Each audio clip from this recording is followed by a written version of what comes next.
mundo na puno ng pagtatangi, isang boses ang humihingi ng katarungan. Isang laban para sa pagkilala, para sa proteksyon, para sa liwanag. Ang batas ay para sa lahat. Ngunit, para ba sa lahat ang proteksyon nito? Alamin ang kwento ni Vanessa at samahan siya sa kanyang paglalakbay tungo sa hustisya. Ako si Vanessa, kabilang sa LGBTQIA+. Hindi madali ang aking buhay.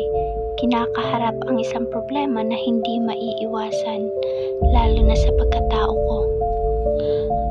Pinag-uusapan, binabastos, at binabaliwala.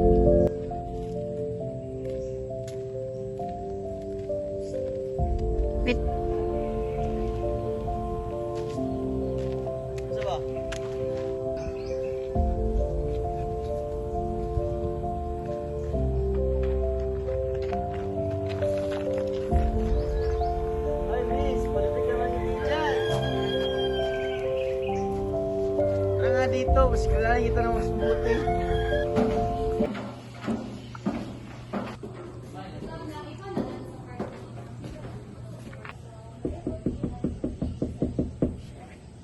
Sarap naman ang meron sana ng charger. Wow, ang ganda naman ng kwarto mo. Wala naman, masasala naman tayo. Ano? Ano?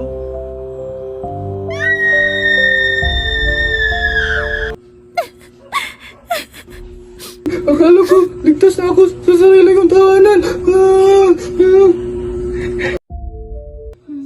Ginasa po ako ng ka-boardmate ko. Pinahasa?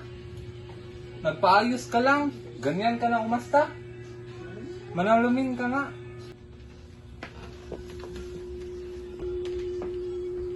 Ano gagawin ko, Kara?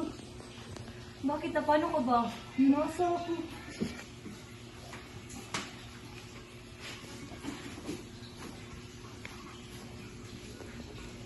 Sa sarili ko pa tahanan. Wala na ba talaga akong karapatan? Nagsumbong na ako sa barangay. Pinagtatawanan lang ako dahil sa pagkatao ko. Pag-alala, di ka nag-iisa. May batas na para sa atin. Mananagot sila roon. May laban ka at sasamahan kita. Huwag kang mag-alala, ma'am. Paiimbestigahan natin ang ginawa ni Joshua at bibigyan ka namin ng justisya. Ligtas ka reto. May process at proteksyon na aayon sa iyong kaso. May karapatan ka rito. Don't worry, ma. This is confidential. Walang huhusga sa'yo kung ano man ang maging resulta ng test na to. May Republic Act 11156 na nagpo-protect ka sa'yo. Kailangan natin magsagawa ng mga programa na kinakailangan ng ating barangay upang palakasin ang kanilang kaalaman sa karapatang pantao, suging, at tamang paghawak ng gender-based violence cases. Nang dahil sa pagninigyak ng isang barangay official sa kaso ni Sam, lumabas ang kahinaan sa implementasyon ng mga patakaran. Hindi ito isolated case. Marami pa ang tahimik na biktima. Yan naman, inirekomenda ng CHR ang mandatory training para sa mga barangay officials. Mas mahigpit na monitoring at pagsasama ng LGBTQ+ organization, policy planning, hindi na dapat maulit ito. Nagutan ba ako official dito? Yes, sinimulan na ang investigasyon at i-refer natin sa DILG for appropriate sanctions. Not just about one victim. This is about building a safer, more inclusive Philippines. Maaari ka nang magsalita, Vanessa Mikutuan. Hindi ko pinili ang maging ganito. Hindi ko pinili ang itsura ko. O kaya paano ako tumingin sa mundo.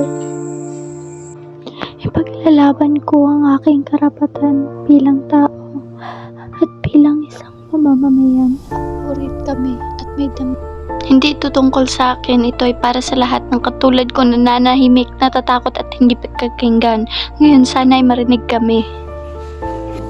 The evidence shows clear violation of the anti-rape law and discrimination based on gender identity. The law must protect all Filipinos regardless of subject. Hukuman ay hindi nakabase sa kasarian. Nakatayo ito sa katarungan.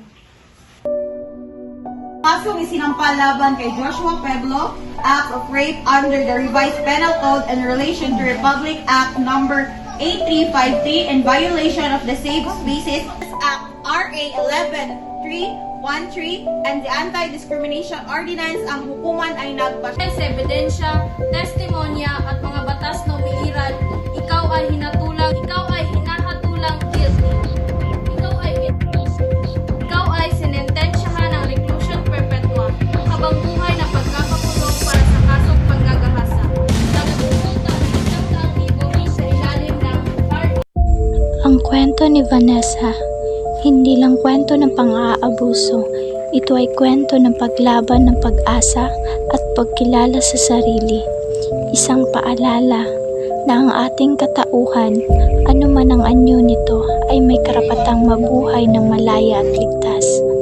Ang liwanag ng hustisya, kahit gaano pa man ito kaliit, ay kayang magbigay ng init at lakas upang harapin ang dilim. Huwag tayong matakot magsalita. Huwag tayong magtago sa likod ng takot. Sama-sama tayong magtayo ng isang mundo kung saan ang bawat isa ay may boses, may halaga at may karapatan. Dahil ang ating liwanag ay ang liwanag ng pag-asa.